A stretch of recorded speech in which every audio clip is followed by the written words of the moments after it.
राधे राधे। इस कहानी में हम बात करेंगे कि किस तरह जब हम सच्चे मन से भगवान को पुकारते हैं तो वह दौड़े चले आते हैं और हमारी पुकार जरूर सुनते हैं। भगवान को भी अपने एक सच्चे भक्तों की उतनी ही ज़रूरत होती है जितनी हमें भगवान की। तो आज मैं आपको बताऊंगी कि अगर आपके जीवन में किसी चीज़ का अभाव है तो उसकी जगह भगवान का भाव प्रकट करके आप जीवन से उसकी कमी दूर कर सकते हैं और आपकी परेशानी बहुत जल्दी माफ़ हो जाएगी। तो आज हम बात करते हैं कि किस तरह बरसाना गांव में एक सेठ की पुत्री बनकर खुद राधा रानी आई। एक बार की बात है, बरसाना गांव में एक सेठ रहता था जो बहुत धनी था। उसके 3 पुत्र थे परंतु उसकी कोई पुत्री नहीं थी। कुछ समय पश्चात उसकी पत्नी का भी देहांत हो गया और सभी पुत्रों की शादी हो गई। सभी पुत्र अपने अपने कार्य में व्यस्त रहने लगे, अपने बच्चों में अपने पत्नी के साथ। सेठ के दिल की बात सुनने वाला कोई नहीं था। सेठ को शुरू से ही इस बात का बहुत दुख था कि उसकी कोई पुत्री नहीं है, लेकिन अब उसकी पत्नी की मृत्यु के बाद उसको यह दुख और सताने लगा और वह इस बात को लेकर परेशान रहने लगा कि उसकी कोई पुत्री नहीं है।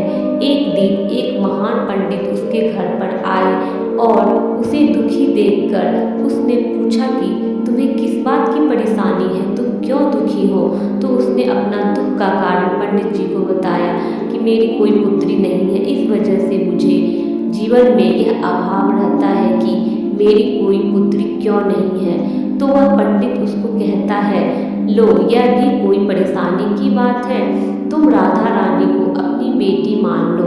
हमारे जीवन में जिस चीज़ की कमी होती है उसको भगवान ही पूरा कर सकते हैं। परेशान होने से क्या होगा, तुम राधा रानी को अपनी बेटी मानो और उससे अपने दिल की बात किया करो, देखना तुम्हें यह अभाव कभी नहीं सताएगा। सेठ को पंडित की यह बात अच्छी लगती है और वह ऐसा ही करता है। राधा रानी की मूर्ति लेकर आता है और प्रतिदिन भोजन करने से पहले राधा रानी को भोग लगाता है, फिर स्वयं भोजन करता है और सोने से पहले राधा रानी के साथ खूब बातचीत करता है। ऐसा ही करते करते वह दिल से राधा रानी को अपनी बेटी मानने लगा और वह भूल ही गया कि उसकी कोई बेटी नहीं है। उसे इस बात का आभास होने लगा कि उसकी पुत्री सच में है और वह बहुत दिल से उसे अपनी पुत्री मानने लगा।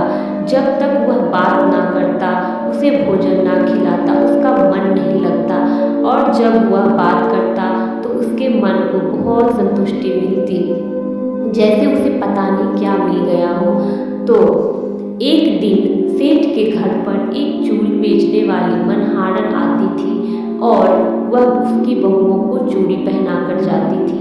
एक दिन वह चूड़ी बेचने घर पर आई और उसने सेठ के बेटे की 3 बहुओं को चूड़ियाँ पहनाई। उसके साथ जब सेठ की बहुएं चूड़ी पहनकर चली गई तो उसके सामने एक और कन्या आई और उसने कहा कि मुझे भी चूड़ियाँ पहना दो। चूड़ी वाली ने सोचा कि शायद सेठ के घर पर कोई मेहमान आई है, तो उसने उसको भी चूड़ी पहना दी। उसके बाद वह चूड़ी वाली सेठ से पैसे मांगने सेठ के दुकान पर पहुंची और बोली कि चूड़ी के पैसे दे दो, और उसने पहले से अधिक पैसे मांगे। तो सेठ ने कहा कि तुमने चूड़ी का दाम बढ़ा दिया है क्या। तो उसने कहा नहीं, मैंने चूड़ी का दाम तो नहीं बढ़ाया, परंतु आज मैं 4 को चूड़ी पहना कर आई हूँ। उसने कहा मेरे घर पर तो 3 ही बहुएं हैं। तो उसने कहा नहीं, मैंने आज 4 को चूड़ी पहनाई है। सेठ ने कहा कि तुमसे कोई गलती हुई है, मेरे घर पर तो चूड़ी पहनने के लिए मेरी सिर्फ 3 बहू है। तो उसने 3 के पैसे चूड़ी वाली को दे दिए और चूड़ी वाली भी बिना कुछ कहे पैसे लेकर अपने घर चली गई। रात को सेठ घर आया और हमेशा की तरह राधा रानी को भोग लगाकर और खूब सारी बातें कर सो गया। उस दिन रात को सेठ के सपनों में राधा रानी आई और कहने लगी, बाबा तुमने चूड़ी वाली को मेरी चूड़ी के पैसे क्यों नहीं दिए। जब तुम मुझे अपनी बेटी मानते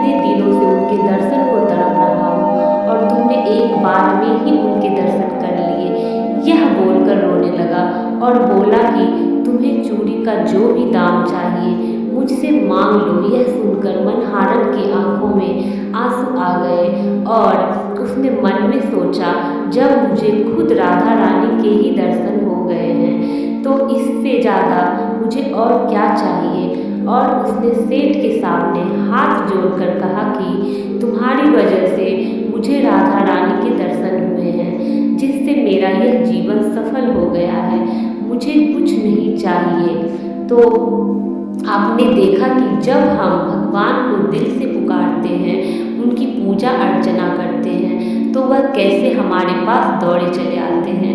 आशा करती हूँ आपको यह कहानी बहुत अच्छी लगी होगी और आप भी अगर किसी वस्तु को लेकर परेशान हैं तो भगवान से प्रार्थना कर सकते हैं, वह आपकी प्रार्थना को जरूर सुनेगा।